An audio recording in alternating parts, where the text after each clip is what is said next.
1776 to 1787, Chapter 6. 1776 is the Declaration of Independence, and the 1787 is our Constitution that we have today, not the Articles of the Confederation. So, the trials of war, declaring independence. We declared independence in 1776, and as you can see here, this is an image of Britain and the U.S. fighting. The U.S. is in Native American clothing, and the British are in fancy, stylish clothing. She says, "Liberty, liberty forever, mother, while I exist." The mother is saying, "I'll force you to obedience, you rebellious slut." The slut is referring to going off with the French.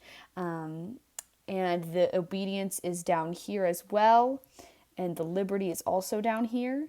This also happens to be a German symbol, and this, as you can see, is pointing north, and that's because of Lord North.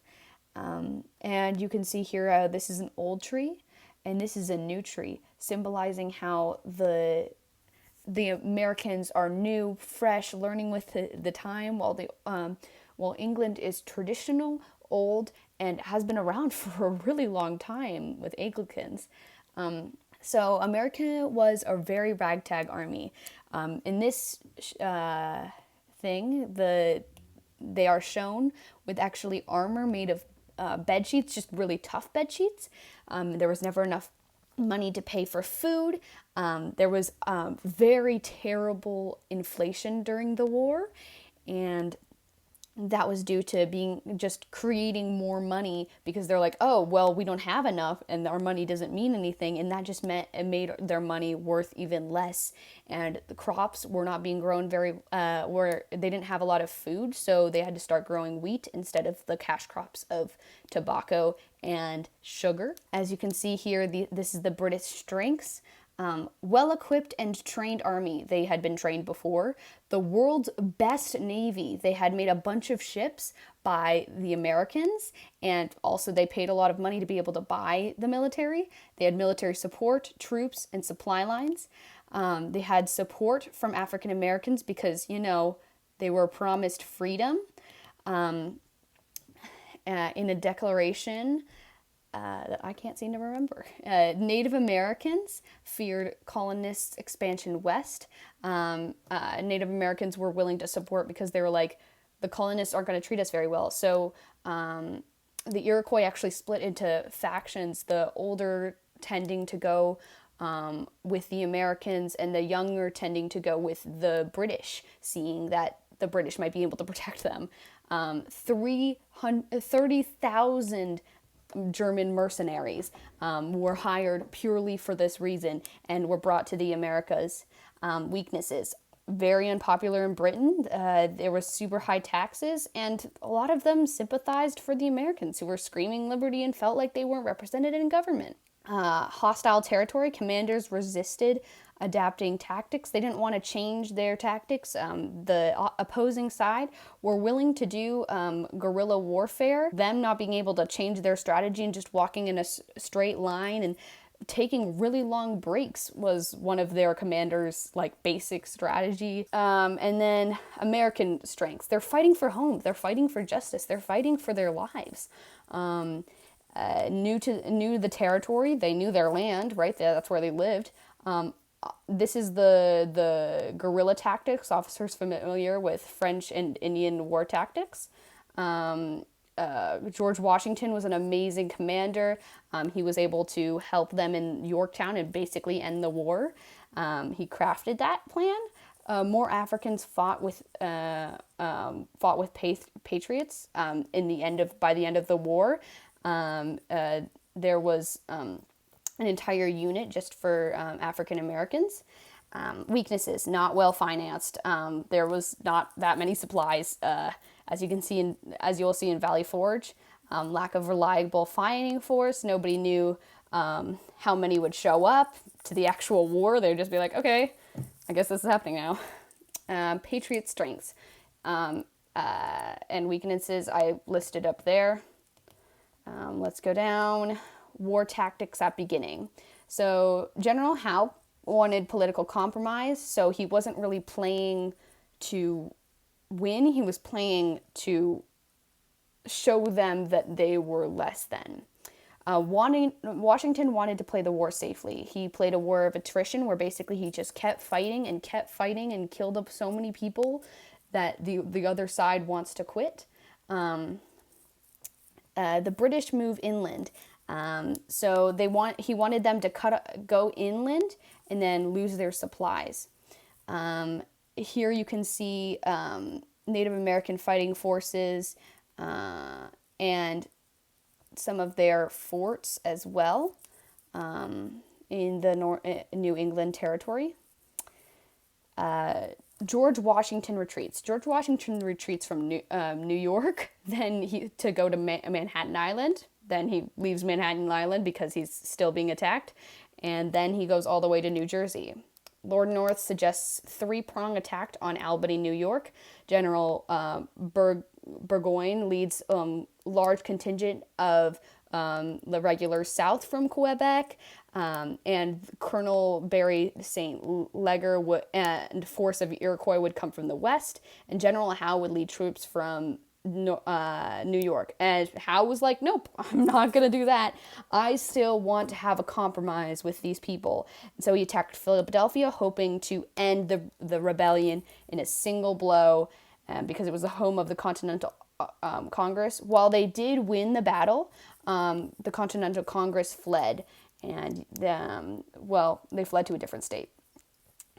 Victory at Saratoga. So this is the turning point of the war. Burgoyne, as mentioned earlier, was the person who was not willing to change their tactics and walked really slowly, very calm. You can see the tent in the background.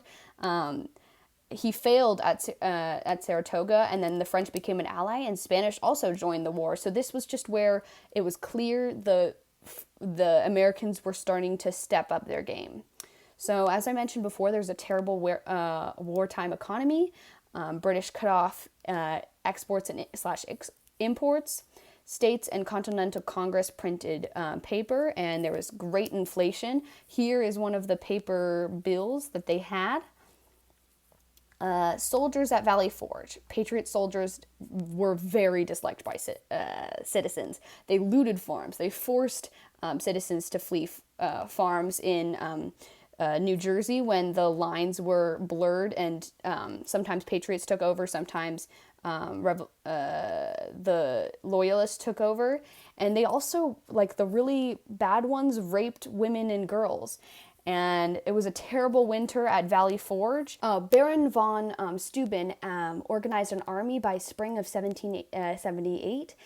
He was a former Prussian military officer, and he was a Republican-minded foreign aristocrat, and just like Lafayette, who later joined. And he joined the American cause, and he basically lifted up the troops and stopped them from being these crazy people that just did this sort of thing, and made them stricter. He instituted a strict drill system, and he encouraged officers to become more professional. Path to victory, 1778 to 1783. War tactics end.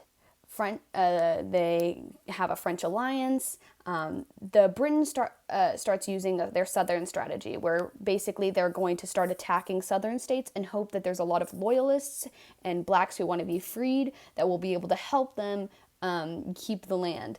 It was successful at first, but their invasion of the Carolinas was a bad decision because there wasn't as many loyalists as they expected. There was actually more patriots who were willing to fight with guerrilla warfare.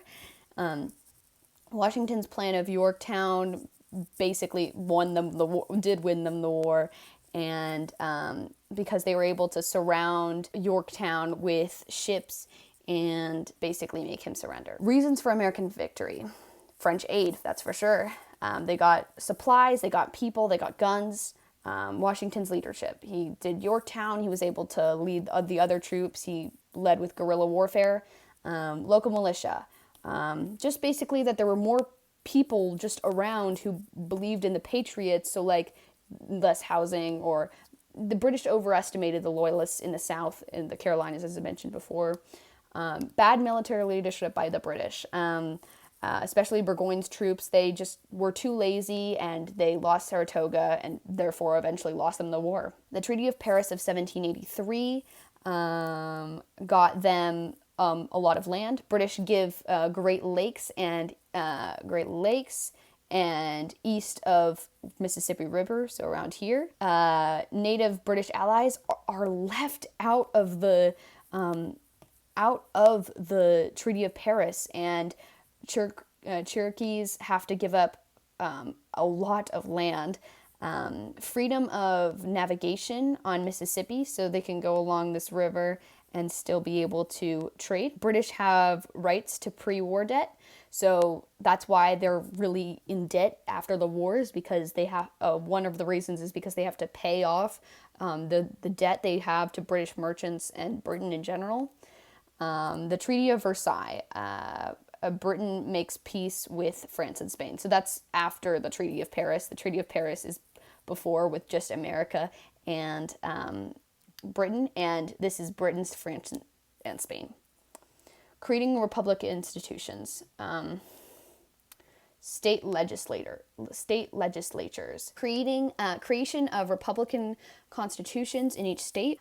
This gave more power to average citizens, but not in every state. For instance, Pennsylvania. In 1776, Pennsylvania made its constitution, created equal democracy, and this had voting rights.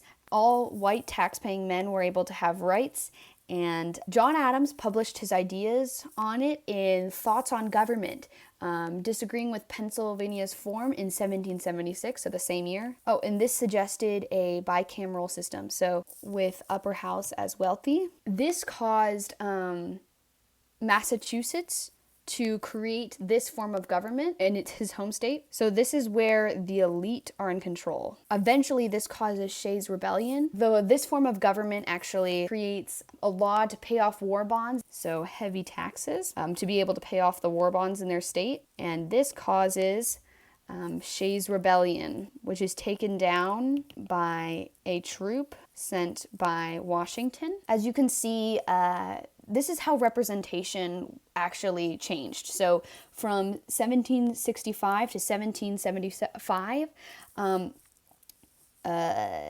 so this is rich, medium, poor. The rich had 36% of the vote in the North, and then they went all the way down to 12%.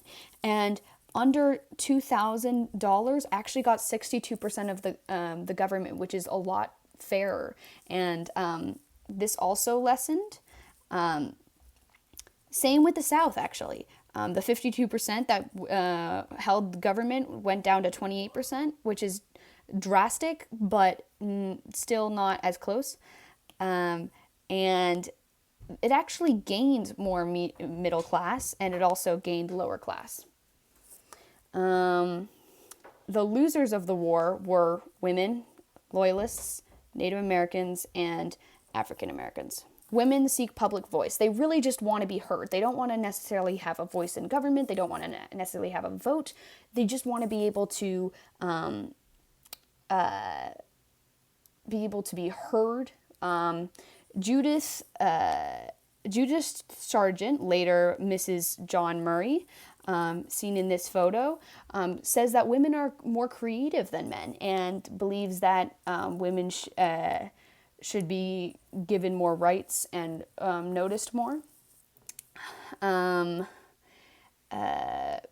Many loyalists move away or lose their land due to the war. So like a lot of them have their land auctioned off. Some suggest that this land should be auctioned off to those who are poor, but when they actually do auction off the land, it's to the highest bidder. So it ends up just giving the elite more money, more land, and then therefore more money. Native American land claims are nulled most of the time, so the people don't even care that the Native Americans own their land. And the North abolishes slavery, but the South does not. It's good that the North abolishes slavery, but it was sort of ending already. and it's not even completely abolished. By the start of the Civil War, there are still 18 enslaved in New Jersey. So, take it with a grain of salt. The Articles of Confederation. As you can see here, there's a lot of information. Let's get started.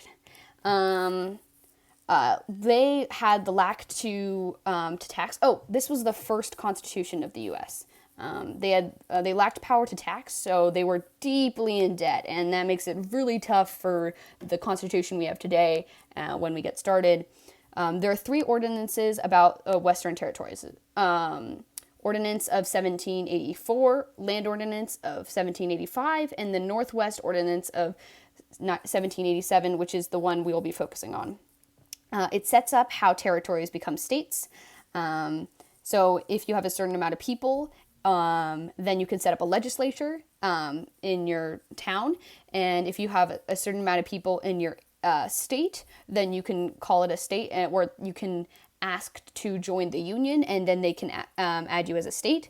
They abolished slavery in these states, in these northwestern states, and that actually causes a lot of people from the South to move north into these states because they have more land, it's cheaper, and it doesn't have slavery.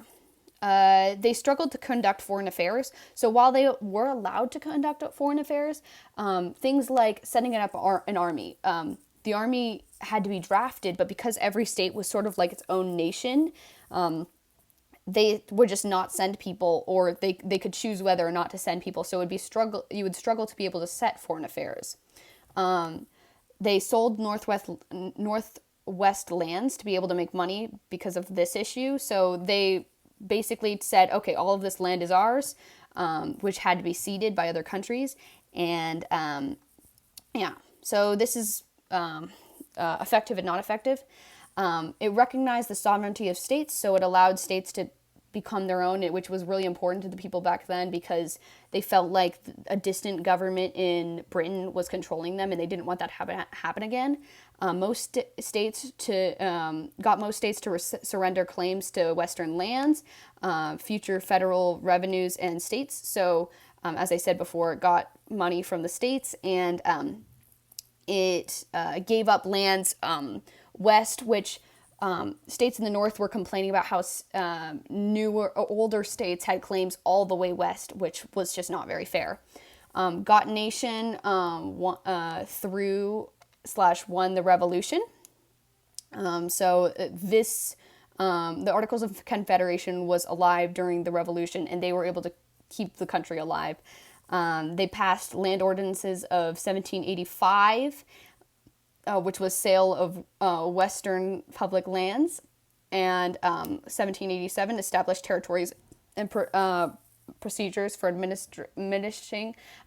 admission of 5 new states, prohibited slavery in those 5 new states, which was what I mentioned before.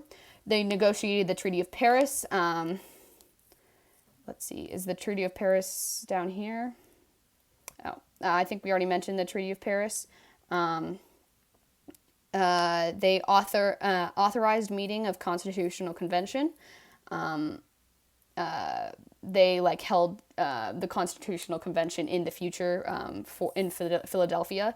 Established some federal bureaucracy, war, finance, foreign affairs, and post office. This was the executive, they set up parts of the executive branch that would be pushed into the next constitution and George Washington's presidency.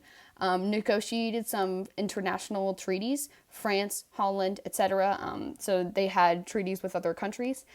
Not affected. And this is the thing that most people argue. It was a loose confederation. It was basically just a group of friends hanging out. You know what I mean? Not like one confined nation. It was a bunch of nations hanging out. Most actions required 9 votes, and amendments required a unanimous vote. No provision for... so this was really hard to pass laws. No provision for raising revenue or duties on taxation without consent of the states. No way to consent tax without consent of the states. So some states gave taxes, but majority did not. No executive or for leadership or enforcement, so they couldn't enforce any of the laws they made. No control of interstate commerce. If states wanted to trade, they could not control that. Couldn't raise an army or establish a navy, as mentioned before. Failed to handle tariff conflicts between states. If some state wanted a certain tariff on other things, it couldn't control that. Unable to get Britain to reopen trade with the West Indies, restore imports to Britain while Britain was flooding the U.S. with cheap manufactured goods. So Britain was basically giving the U.S. a bunch of goods, and Britain refused to take any of their goods, so they weren't able to sell to Britain anymore. No resolution with England regarding debts owed between Americans and English, so they had to still try to give the debts in, but nobody was actually doing that. No provision for admitting other states except Canada, so they sort of asked Canada, hey, do you want to join? And Canada said, no, thank you. Last but not least, the Constitution of 1807. So, rise of nationalists. They wanted an ability to tax, and they wanted an ability to conduct foreign affairs. The Federalists were actually nationalists. So, while federal means national government, federalism means shared power. So, it means most powers retained by the states and specific powers granted to the federal government. It's just limited government. It's checks and balances, different parts of government checking each other. Federalists were actually people who wanted a strong national government, which doesn't really align with federalism. And anti-federalists wanted a weak national government and a strong state government. The Philadelphia Convention.